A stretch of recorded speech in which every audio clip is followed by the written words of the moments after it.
बरसों पहले की बात है। उत्तर प्रदेश के एक छोटे से गांव सुल्तानपुर के किनारे मिट्टी और ईंटों से बना एक टूटा फूटा घर था। उस घर में रहता था रहीम मियाँ, एक गरीब मजदूर।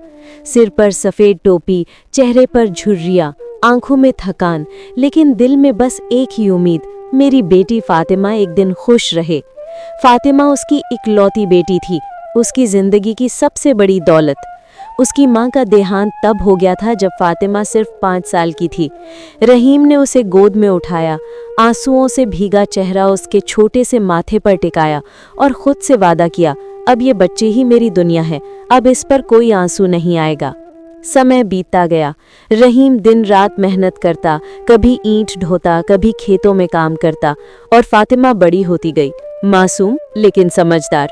जब भी बाप थका हारा घर लौटता, वो दौड़कर पानी लाती, उसके पसीने से भीगे चेहरे को अपने छोटे हाथों से पोंछती और कहती, अब्बू, एक दिन मैं बहुत पढ़ूंगी, बहुत अमीर बनूंगी, ताकि आपको कभी काम न करना पड़े। रहीम मुस्कुरा देता था, मगर अंदर से टूट जाता था। उसे मालूम था, गरीबी के साए में सपने ज्यादा दिन नहीं जीते। एक रात बादलों ने गांव को घेर लिया। तेज हवाएं चलने लगी और थोड़ी देर में पानी ऐसे बरसा जैसे आसमान भी रो रहा हो। रहीम अपने फटे कुर्ते में भीगता हुआ छप्पर के नीचे बैठा था। घर की दीवारें टपक रही थी। फातिमा ने उसकी ओर देखा। अब्बू, छत फिर टपक रही है। रहीम ने ऊपर देखा, मिट्टी के टुकड़े गिर रहे थे और पानी उनके बिस्तर तक पहुंच चुका था। उसने कहा, बेटी चिंता मत कर, अल्लाह बड़ा मेहरबान है, सब ठीक करेगा। पर खुद के अंदर वो जानता था, अब कुछ भी ठीक नहीं है।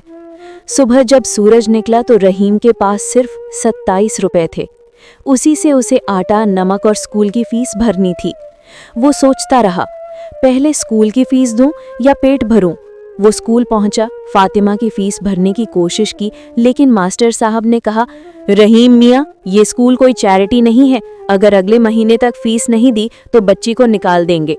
रहीम का सिर झुक गया। फातिमा ने सब देखा, लेकिन कुछ नहीं बोली, बस उसका मासूम चेहरा चुपचाप अपने अब्बू को देखता रहा। शाम को जब रहीम थका हारा लौटा, फातिमा दौड़ कर आई, अब्बू, कल स्कूल में सबको रिबन मिला था, बस मुझे नहीं मिला। मेरे वाला बच्चा बोला, गरीबों की बेटियां रिबन नहीं बांधती। रहीम का दिल फट गया। वो हंसने की कोशिश करता हुआ बोला, बेटी, कल तेरे बालों में सबसे खूबसूरत रिबन बांधूंगा, वादा करता हूँ। लेकिन उसके पास रिबन खरीदने के भी पैसे नहीं थे। रात को जब फातिमा सो गई तो वो गांव की दुकान पर गया और दुकानदार से बोला, अरे भाई, एक रिबन दे दो, पैसे अगले हफ्ते दूंगा। दुकानदार ने ताने में हंसकर कहा, अब तो रिबन भी उधार लोगे रहीम, शर्म नहीं आती? रहीम ने सिर झुका लिया। उसके हाथ कांप रहे थे, पर उसने कहा, बेटी की मुस्कान के लिए सब सह लूंगा। सुबह जब फातिमा के बालों में वो गुलाबी रिबन बांध रहा था, उसकी आंखों से आंसू टपक रहे थे। फातिमा बोली, अब्बू, आप रो क्यों रहे हैं? वो मुस्कुराया, खुशी के आंसू हैं बेटी, जब तुझे हंसते देखता हूं तो लगता है अल्लाह मेरे साथ है। पर उसी वक्त दरवाजे पर दस्तक हुई। गांव के जमींदार का आदमी था। रहीम मियाँ, मकान का कर्ज बहुत बढ़ गया है, अब या तो पैसे दो या घर खाली करो। रहीम के हाथ से वो रिबन छूट गया। उसके चेहरे पर पसीने की जगह ठंडी डर की लकीरें थी। वो समझ गया, अब या तो बेटी पढ़ेगी या घर बचेगा। उस रात रहीम पूरी रात जागता रहा। फातिमा गहरी नींद में थी, उसके बालों में वही रिबन चमक रहा था। रहीम ने आसमान की तरफ देखा और बुदबकाया, या अल्लाह, अगर मेरी बेटी की जिंदगी तू संवार दे तो मेरी जिंदगी तू ले ले। उसके आंसू जमीन पर गिरते रहे जैसे दुआओं के मोती। पर किस्मत तो कुछ और लिख चुकी थी। रात गहरी थी, चांद बादलों में छिपा हुआ था। हवा में अजीब सी ठंडक थी, वो ठंडक जो भूख और बेबस इंसान के दिल दोनों को जमा देती है। रहीम खाट पर लेटा था, लेकिन नींद उसकी आंखों से कोसों दूर थी। उसके कानों में अब भी जमींदार के आदमी की बात गूंज रही थी, या तो कर्ज चुका दो या घर खाली करो। घर में जो कुछ था वो बस टूटी चारपाई, कुछ बर्तन और उसकी बेटी की किताबें, उन किताबों में जिनमें फातिमा अपने सपनों को सजाती थी। सुबह जब फातिमा जागी, उसने अब्बू को ताज़े पानी का गिलास दिया और बोली, अब्बू, आज स्कूल में टेस्ट है, मुझे देर हो जाएगी। रहीम ने मुस्कुराने की कोशिश की। जा बेटी, अल्लाह तेरे साथ है। पर जैसे ही वो गई, रहीम ने अपनी पुरानी झोली उठाई और निकल पड़ा रोजगार की तलाश में। आज वो सोच चुका था कि चाहे जो हो जाए, अपनी बेटी को स्कूल से नहीं निकालूंगा। वो गांव-गांव घूमता रहा, कभी लकड़ी ढोता, कभी ईंटें उठाता, कभी किसी के खेत में झाड़ियां काटता। पसीना उसकी आंखों में भर जाता, लेकिन वो बार बार एक ही बात बुदबुदाता, थोड़ा और काम कर लूं फातिमा के लिए। शाम तक वो थक कर गिर पड़ा। उसके हाथों में छाले पड़ गए थे। जेब में जो पैसे थे गिनने लगा, 370 रुपए। उसने आसमान की ओर देखा। शुक्र है मालिक, आज तो बेटी की फीस और थोड़ा आटा खरीद लूंगा। लेकिन किस्मत को कुछ और ही मंजूर था। रास्ते में जब वो थका हारा चल रहा था, अचानक एक ट्रैक्टर के पीछे लटकते लोहे के हुक ने उसके पैर को टक्कर मारी। वो गिर पड़ा, उसकी झोली नीचे गिरी और पैसे मिट्टी में बिखर गए। बारिश शुरू हो चुकी थी। वो मिट्टी में रेंगते हुए पैसे उठाने लगा। गांव के कुछ लड़के हंसने लगे। देखो, फटे कुर्ते वाला रहीम मिट्टी से पैसे बीन रहा है। उनकी हंसी उसके सीने में आग की तरह लगी, पर वो कुछ नहीं बोला, बस मिट्टी में गिरे हर पैसे को आंसू से धोता गया। रात को जब वो घर लौटा, फातिमा दौड़ी। अब्बू, आज मैं टेस्ट में फर्स्ट आई। रहीम के चेहरे पर मुस्कान फैल गई। उसने बेटी को सीने से लगाया। बेटी, तेरी मेहनत ही मेरा गर्व है।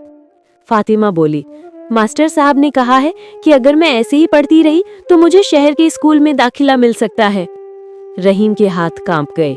शहर का स्कूल मतलब फीस, कपड़े, किताबें। लेकिन उसने फिर भी हिम्मत दिखाई। बेटी, जहां तू जाएगी वहां तक तेरी दुआ मेरे साथ जाएगी। अगले दिन घर में आटा खत्म हो गया। 3 दिन तक सिर्फ पानी और नमक पर गुजारा हुआ। फातिमा ने पूछा, अब्बू, आप खाना क्यों नहीं खाते? वो हंसकर बोला, बेटी, मैं तो रोजे में हूं। लेकिन वो रोजा नहीं था, वो भूख थी, जो हर गरीब बाप की मजबूरी होती है। उसके सीने में दर्द था, सिर घूम रहा था, पर उसने हिम्मत नहीं हारी। वो बोला, कल जाकर गांव के चौधरी से कुछ काम मांग लूंगा। अगले दिन वो चौधरी के दरवाजे पर पहुंचा। चौधरी गांव का सबसे अमीर आदमी था। बड़ी कोठी, बड़े खेत और उतना ही बड़ा अहंकार। रहीम ने हाथ जोड़कर कहा, हुजूर, कुछ काम दे दो, कुछ भी कर लूंगा। चौधरी ने उसे ऊपर से नीचे तक देखा, फिर कहा, काम दूंगा, लेकिन उसकी कीमत तेरे हाथों से नहीं, तेरी बेटी से वसूल करूंगा। रहीम का दिल कांप गया। हुजूर, क्या कह रहे हैं आप? चौधरी हंसा। सोच ले रहीम, काम चाहिए या इज्जत? वो शब्द रहीम के सीने में तीर बनकर गड़े। वो बिना कुछ बोले वहां से चला गया, आंखों में आंसू और दिल में बेटी की इज्जत की कसम। रात को घर लौटा तो फातिमा बोली, अब्बू, कुछ काम मिला? उसने झूठ बोल दिया, हाँ बेटी, कल से खेत में काम मिलेगा। फातिमा मुस्कुरा दी, पर रहीम का दिल रो रहा था। वो सोच रहा था, गरीबी तो बर्दाश्त कर लूंगा, पर अपनी बेटी की इज्जत किसी को नहीं दूंगा। वो सारी रात नहीं सोया। उसने अपने पुराने कुरान शरीफ को माथे से लगाया और कहा, या अल्लाह, अब तेरी रहमत का वक्त आ गया है। सुबह जब फातिमा स्कूल जाने लगी, रहीम ने उसे रोक लिया। बेटी, आज स्कूल मत जा, आज मुझे तेरी कसम खाकर कुछ करना है। फातिमा हैरान थी। अब्बू, क्या हुआ? रहीम ने उसकी आंखों में देखा। कुछ नहीं बेटी, बस आज तेरे बाप को इम्तिहान देना है। फातिमा कुछ नहीं समझी, लेकिन उसने सिर हिलाया और कहा, मैं दुआ करूंगी अब्बू। वो मुस्कुराया, बस वही मेरी ताकत है बेटी। वो घर से निकला, उसके हाथ में कुरान था और दिल में बस एक इरादा, या तो इज्जत बचाऊंगा या जिंदगी छोड़ दूंगा। बारिश फिर शुरू हो चुकी थी। आसमान में बिजली चमकी। वो चल रहा था सीधे चौधरी की हवेली की ओर। उसकी आंखों में आंसू नहीं थे, अब बस जुनून था, बेटी की इज्जत की हिफाजत का। बारिश की बूंदें जमीन से टकराकर जैसे रहीम के कदमों को रोकना चाह रही थीं, लेकिन वो नहीं रुका। कपड़े पूरी तरह भीग चुके थे, आंखों में आग थी। उसके होठों पर सिर्फ एक ही लफ्ज था, अब नहीं सहूंगा। गांव की गलियों में चलते हुए वो चौधरी की हवेली के सामने पहुंचा। वो हवेली जहां गरीबों की चीखें भी दीवारों से टकराकर लौट आती थीं। दरवाजे पर 2 नौकर खड़े थे। क्यों आया है रहीम? चौधरी साहब आराम कर रहे हैं। रहीम ने कहा, उन्हें बोल दो आज रहीम मियाँ बात करने आया है, भीख मांगने नहीं। नौकर हंसे, अरे गरीब की औकात भी बात करने की हो गई। लेकिन रहीम का चेहरा अब डर से नहीं, ईमान से चमक रहा था। उसने दरवाजे को जोर से धक्का दिया और अंदर चला गया। चौधरी सोफे पर बैठा था, हाथ में हुक्का और होठों पर वही घमंडी मुस्कान। आ गया तू, सोचा इज्जत बेचकर काम मांगेगा। रहीम ने सीधे उसकी आंखों में देखा और बोला, चौधरी तूने सही कहा था, मैं गरीब हूं, लेकिन याद रख मेरी गरीबी मेरी बेटी की इज्जत नहीं खरीद सकती। चौधरी हंसते हुए कहा, अरे रहीम तू भूल गया है यहाँ मेरी चलती है। तेरे जैसे सैकड़ों रोज आते हैं और झुक जाते हैं, तू भी झुक जा वरना तेरी छत गिरा दूंगा। रहीम का चेहरा कठोर हो गया, तू जो गिराना चाहता है गिरा दे, लेकिन अगर मेरी बेटी पर तेरी नजर भी पड़ी तो कसम खुदा की तेरे नाम का निशान मिटा दूंगा।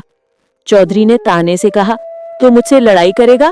रहीम ने कहा, हाँ, बाप बनकर, गरीब बनकर नहीं। रहीम के बोलने की देर थी कि चौधरी ने नौकरों को इशारा किया, इसकी जुबान काट दो।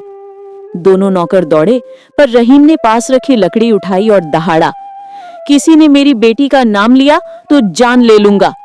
नौकर पीछे हट गए। चौधरी का चेहरा लाल हो गया, वो गुस्से में चिल्लाया, तू गरीब होकर भी इतनी हिम्मत?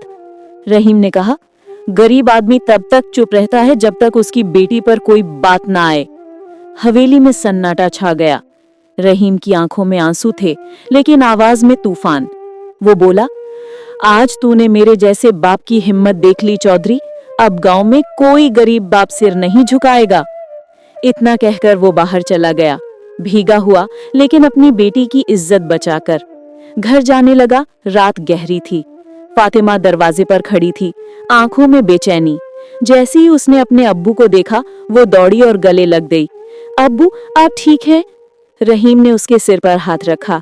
तेरे अब्बू को कुछ नहीं होगा बेटी, जब तक तू मेरे साथ है। फातिमा रोते हुए बोली, अब्बू आपको चोट लगी है। उसके हाथों में खून था, वो लकड़ी पकड़ने से छिल गए थे। रहीम ने कहा, ये खून नहीं बेटी, तेरे बाप की मेहनत का रंग है। वो मुस्कुरा दिया, लेकिन उस मुस्कुराहट में बहुत दर्द था।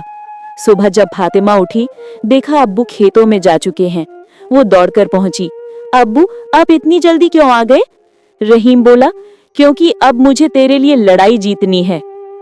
वो दिन रात काम करने लगा। थकान, दर्द, भूख, कुछ भी अब उसे रोक नहीं सका। वो दूसरों के खेतों में मजदूरी करता, रात को अपनी झोंपड़ी के पास बैठकर कहानियां सुनाता। बेटी एक दिन तू पढ़ लिख कर बड़ा नाम करेगी। फातिमा कहती, अब्बू जब मैं बड़ी हो जाऊंगी तो आपके लिए पक्का घर बनवाऊंगी। रहीम मुस्कुरा देता, मुझे घर नहीं चाहिए बेटी, बस तेरा नाम उज्जवल हो। लेकिन किस्मत की ठोकरें कब रुकती हैं? एक दिन खेत में काम करते हुए रहीम अचानक गिर पड़ा। सीने में दर्द उठा। उसके साथी दौड़े, अरे रहीम मियाँ क्या हुआ? वो बस इतना कह पाया, फातिमा को कहना अब्बू थक गया है, और बेहोश हो गया। जब होश आया तो गांव के वैद्य ने कहा, रहीम मियाँ अब आपको आराम करना चाहिए, दिल कमजोर हो गया है। पर रहीम ने कहा, मेरे दिल को मत देखो, मेरे हौसले को देखो, अभी बहुत काम बाकी है। रात को जब वो लेटा था, फातिमा उसके पास आई। उसने धीरे से अब्बू के पैर दबाए और बोली, अब्बू अल्लाह से मैंने दुआ की है, वो आपको जल्दी ठीक कर दे। रहीम ने कहा, बेटी अगर मेरी जिंदगी तेरी खुशियों की कीमत है तो मैं 1000 बार मरने को तैयार हूँ। फातिमा ने रोते हुए कहा, ऐसा मत कहिए अब्बू। वो उसकी आंखें पोंछने लगी, लेकिन उसके अपने आंसू गालों से टपकते रहे। रात के सन्नाटे में हवा चल रही थी। फातिमा अपने अब्बू के पास बैठी थी और रहीम आसमान की ओर देख रहा था। वो बुदबुदाया, या अल्लाह अब तू ही मेरी बेटी की हिफाजत करना। उसकी आंखें धीरे धीरे बंद हो गईं और अगले पल हवेली की घंटियां बजी, आसमान में बिजली चमकी। क्या रहीम अब हमेशा के लिए सो गया, या उसकी दुआ से किस्मत का रुख बदलने वाला है? रात का सन्नाटा था। छत से टपकते पानी के बूंदें मिट्टी पर गिर रही थीं, जैसे हर बूंद किसी दर्द का गवाह हो। फातिमा अपने अब्बू के पास बैठी थी, उसकी हथेली रहीम के सीने पर रखी थी। वो बार बार कह रही थी, अब्बू आंखें खोलिए ना, देखिए मैं आपके बिना नहीं रह सकती। लेकिन रहीम की सांसें अब बहुत धीमी थीं। उसकी आंखें अध खुली थीं, होंठ कांप रहे थे और चेहरे पे सुकून की लकीरें थीं, जैसे कोई इंसान अपना फर्ज निभा चुका हो। उसने बहुत धीमी आवाज में कहा, बेटी, कभी किसी अमीर की बातों से डरना मत। तेरे बाप ने इज्जत बचाने के लिए लड़ाई लड़ी है, अब तू अपने सपनों के लिए लड़ना। फातिमा की आंखों से आंसू झरने लगे। अब्बू, मैं वादा करती हूँ, मैं हार नहीं मानूंगी। रहीम ने उसकी हथेली पकड़ी, हल्की सी मुस्कान दी और बोला, मेरी बेटी, तू मेरी इज्जत है। उसके बाद उसकी सांसें रुक गईं। घर में सन्नाटा फैल गया। बाहर बारिश थम चुकी थी, पर अंदर तूफान आ गया था। सुबह गांव वालों ने मिलकर रहीम को दफनाया। कोई कह रहा था, बेचारा सारी जिंदगी मेहनत करता रहा। कोई बोला, उसकी बेटी अब अकेली रह गई। फातिमा चुप थी, ना आंसू ना आवाज, बस पत्थर बन चुकी थी। वो अपने अब्बू की कब्र के पास बैठी रही घंटों तक और धीरे से कहा, अब्बू, आपने कहा था ना, इज्जत सबसे बड़ी चीज है। अब मैं आपकी इज्जत को जिंदा रखूंगी। उसने मिट्टी की एक मुट्ठी उठाई, अपने सीने से लगाई और बोली, अब ये मिट्टी मेरा साथ नहीं छोड़ेगी। अब वो अकेली थी। घर में ना खाना था, ना कोई सहारा। लोग बातें बनाने लगे, अब कौन इसे संभालेगा। गरीब की लड़की अकेली रह गई, अब देखना क्या होता है। फातिमा सब सुनती पर जवाब नहीं देती। वो हर सुबह अपने अब्बू की पुरानी झोली लेकर मजदूरी करने निकल जाती। कोई खेत में काम दे देता, कोई बर्तन मंजवाता, कभी उसे काम मिलता, कभी ताने। एक औरत ने कहा, अरे लड़की, तेरा अब्बू मर गया, अब तू किसके भरोसे जिएगी। फातिमा ने नम्र स्वर में जवाब दिया, जिस खुदा के भरोसे मेरा बाप जीता था, उसी के भरोसे मैं भी जीऊंगी। रहीम के मरने के कुछ दिन बाद चौधरी ने अपने नौकर से कहा, अब रहीम की बेटी अकेली है, जो नहीं हो सका था अब हो जाएगा। उसकी नीयत फिर वही गंदी थी, लेकिन फातिमा अब वो वही मासूम लड़की नहीं थी, वो अब अपने बाप की कसम खाई हुई बेटी थी। जब नौकर ने जाकर कहा, चौधरी साहब बुला रहे हैं काम के लिए, फातिमा ने सीधे आंखों में देखा और कहा, मेरे अब्बू चले गए, पर उनकी गैरत अभी जिंदा है। जाकर बोल दो अपने चौधरी से, रहीम की बेटी बिकाऊ नहीं। नौकर हक्का बक्का रह गया। गांव में ये बात आग की तरह फैल गई कि रहीम की बेटी ने चौधरी को मना कर दिया। इसी बीच गांव के स्कूल के मास्टर साहब को फातिमा की हालत का पता चला। वो खुद उसके घर आए और बोले, बेटी, तेरे अब्बू ने तुझे पढ़ाने की बड़ी इच्छा रखी थी, अब मैं वो अधूरा सपना पूरा करूंगा। तू पढ़ना जारी रख, फीस की चिंता मत कर। फातिमा की आंखों में चमक लौट आई। उसने अब्बू की कब्र के पास जाकर कहा, अब्बू, आपकी बेटी फिर स्कूल जाएगी। वो रोज सुबह पढ़ने जाती और शाम को मजदूरी करती। कभी भूखी सो जाती, कभी बिना जूते के स्कूल जाती, लेकिन उसके होठों पर हमेशा एक ही बात होती, अब्बू, मैं हारूंगी नहीं। एक दिन चौधरी ने बदला लेने की साजिश रच दी। उसने अपने लोगों से अफवाह फैलवाई कि रहीम की बेटी चोरी करती है। गांव वाले भड़क उठे। किसी ने कहा, ये तो उसी का अंजाम है जब लड़की अकेली रहती है। किसी ने पत्थर तक फेंका उसकी झोपड़ी पर। फातिमा ने रोते हुए कहा, मैंने कुछ नहीं किया, मैं तो बस अपने अब्बू का नाम बदनाम नहीं होने दूंगी। मास्टर साहब उसके लिए बोले, झूठ है, मैं जानता हूँ ये लड़की नेक है। पर गांव में चौधरी की बात पत्थर की लकीर मानी जाती थी। फातिमा अकेली रह गई, सच बोलने वाली लेकिन सुनी न जाने वाली। वो रात बहुत भारी थी। फातिमा अपनी झोपड़ी के बाहर बैठी थी, आसमान की ओर देख रही थी। उसने कहा, अब्बू, आपने सिखाया था कि सच कभी झुकता नहीं, पर अब मैं थक गई हूँ, सब मुझसे नफरत करते हैं। आसमान में बिजली चमकी और अचानक ठंडी हवा चली। फातिमा को लगा जैसे उसके अब्बू की आवाज आ रही हो, बेटी, इज्जत की राह आसान में ही होती, पर तेरी सच्चाई तेरे अब्बू की जान से भी बड़ी है।